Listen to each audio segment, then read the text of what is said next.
True strength begins with the humility of the heart, because every real transformation starts inside, long before the world ever notices anything on the outside. When a person finally allows the heart to bow, not just the body but the inner self, that is when clarity begins to settle like light on still water. You start to see your weaknesses honestly. You see your distractions, your excuses, your habits, your patterns, and instead of running from them, you finally face them with courage, because humility removes the need to pretend. And when that layer of ego falls away, suddenly, you can actually grow. A humbled heart is not a defeated heart.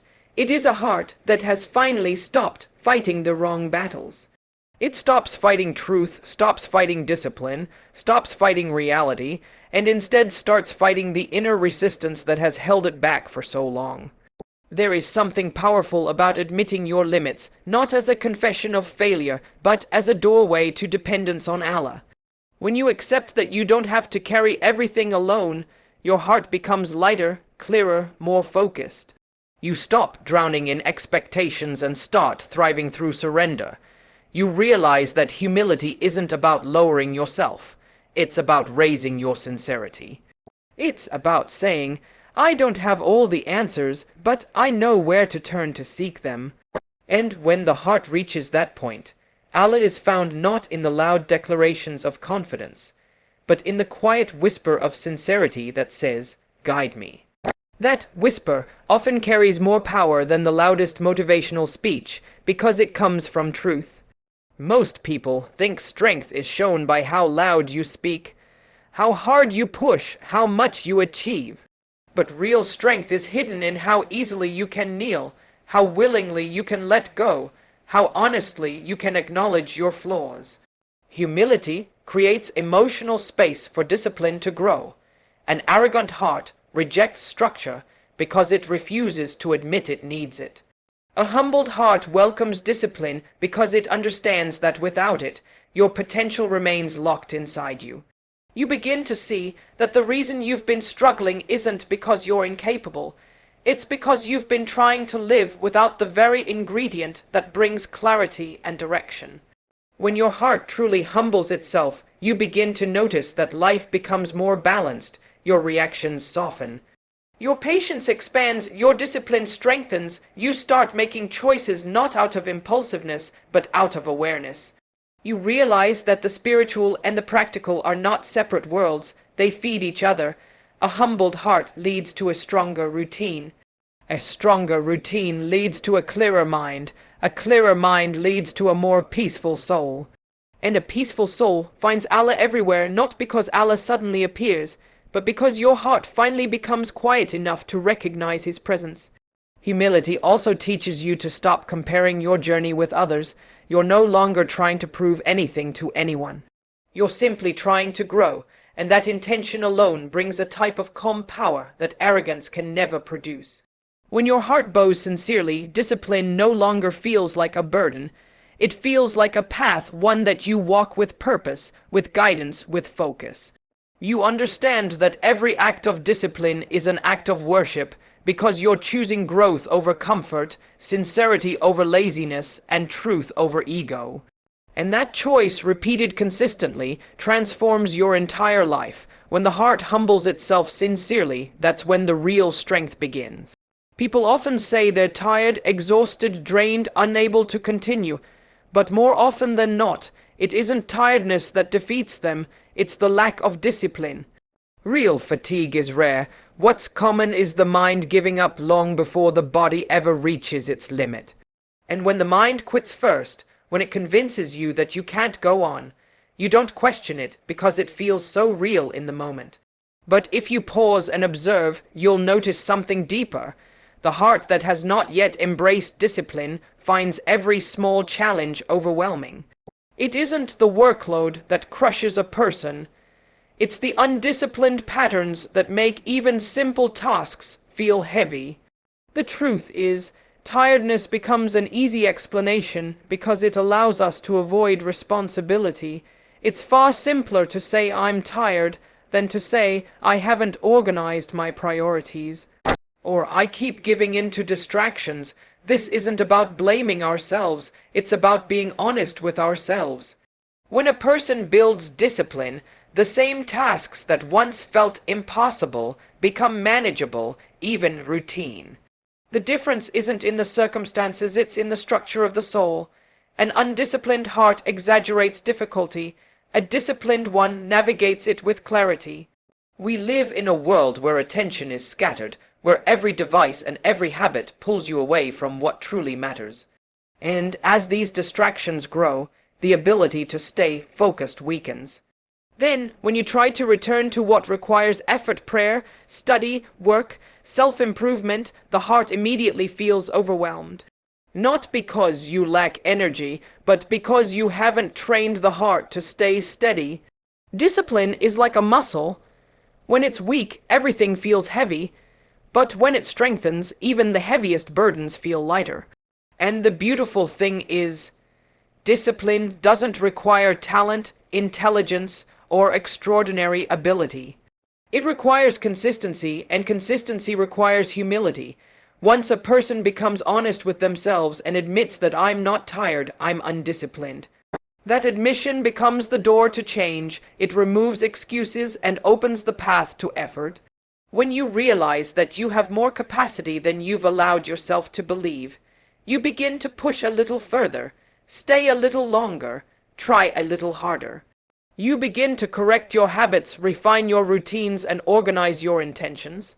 Slowly, discipline settles into your life, and with it comes a sense of control and stability that tiredness never truly explains. There is a deep relationship between discipline and the state of the heart. An undisciplined heart reacts emotionally. A disciplined heart responds intentionally. An undisciplined mind drifts from goal to goal. A disciplined mind stays anchored in purpose, and an undisciplined soul constantly seeks comfort, while a disciplined soul seeks growth. When you reach that point, when you understand that every step toward discipline is a step toward aligning your life with meaning, you stop hiding behind the excuse of fatigue. And it's in this realization that a person becomes empowered. You start noticing that you can wake up earlier, stay focused longer, be more present in your worship, more consistent in your goals. You find strength you didn't know you had because it was never missing. You simply hadn't tapped into it. And once you begin to build discipline, you also start to taste the peace that comes from being in control of your inner world, not ruled by your impulses. So the next time you feel tired before you've even begun, pause and ask yourself if it's truly exhaustion or simply the mind avoiding effort. Because when you break that barrier of excuse, you'll discover how much potential was waiting behind it. And you'll understand that tiredness was never the enemy undisciplined living was. Humility has a way of clearing the path in front of you, not by removing challenges, but by removing the ego that exaggerates those challenges. When a person's heart becomes humble, discipline stops feeling like a battle against the self and starts feeling like a journey guided by purpose. Ego is what makes discipline so difficult, because ego resists instruction, resists routine, resists accountability. It wants comfort, ease, praise, and the illusion of control. But humility does the opposite. It opens the door to learning, to consistency, to growth. And once that shift happens in the heart, the entire relationship with discipline changes. Most people don't struggle because they lack ability. They struggle because they are fighting themselves. They want results without effort, progress without persistence, achievement without sacrifice. Ego convinces you that you're already doing enough, that you don't need to push further, that discomfort is a sign to stop. But when humility enters the heart, you become willing to accept that you still have work to do.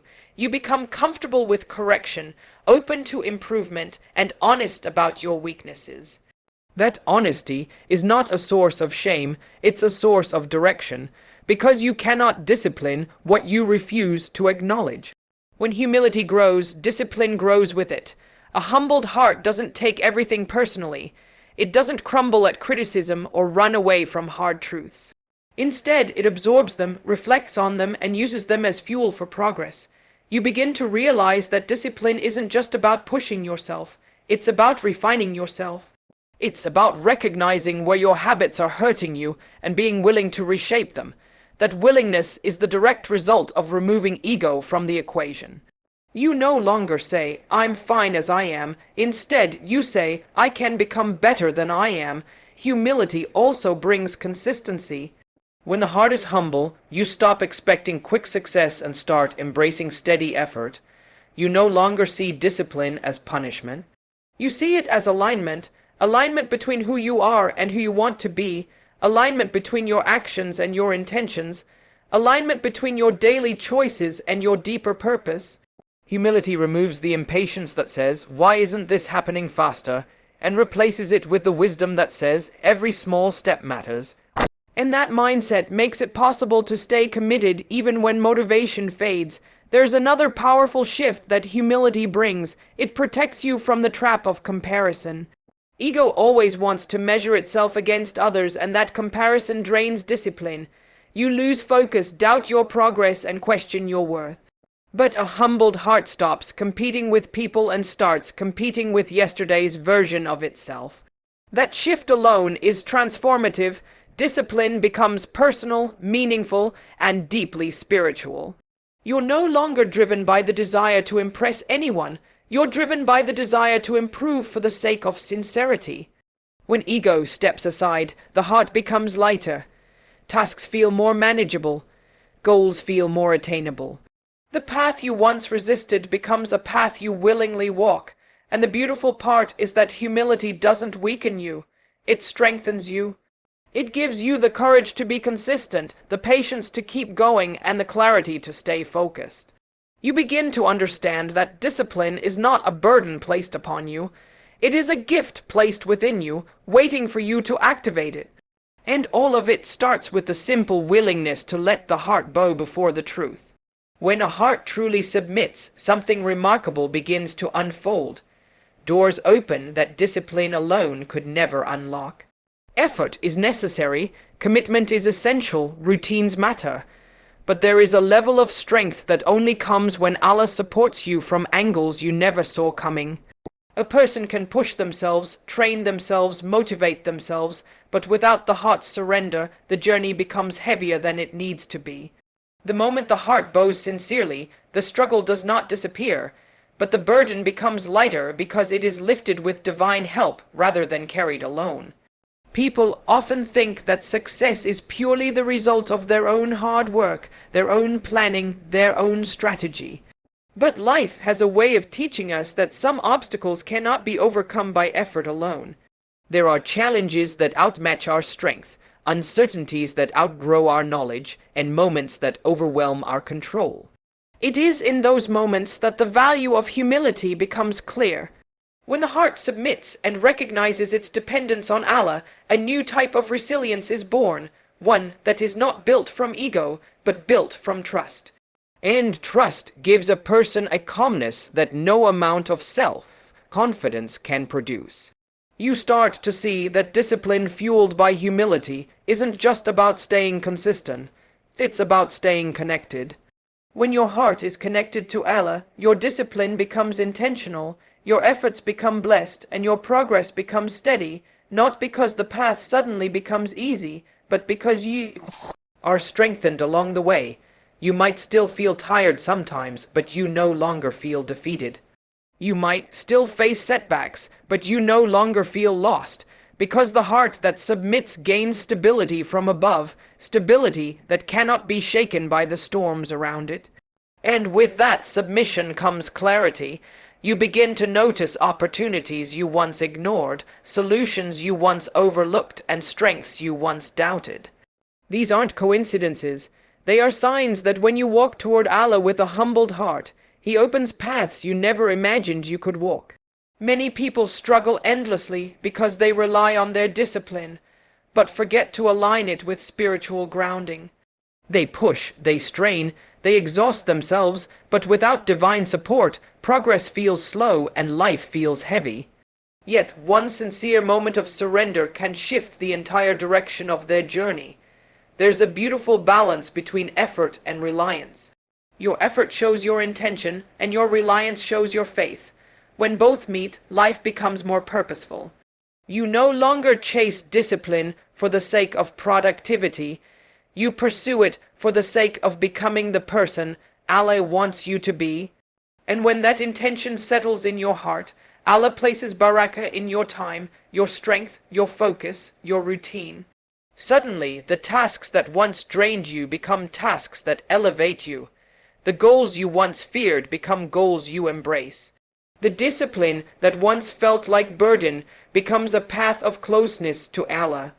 And perhaps the most powerful transformation is this: when the heart submits, your failures stop becoming proof of weakness and start becoming moments of redirection. You don't collapse when things go wrong, you rise because you rise with a heart anchored by trust. You walk knowing you are guided, you strive knowing you are supported, you continue knowing Allah strengthens those who humble themselves and seek Him sincerely. When the heart submits, Allah opens doors that strength alone never could.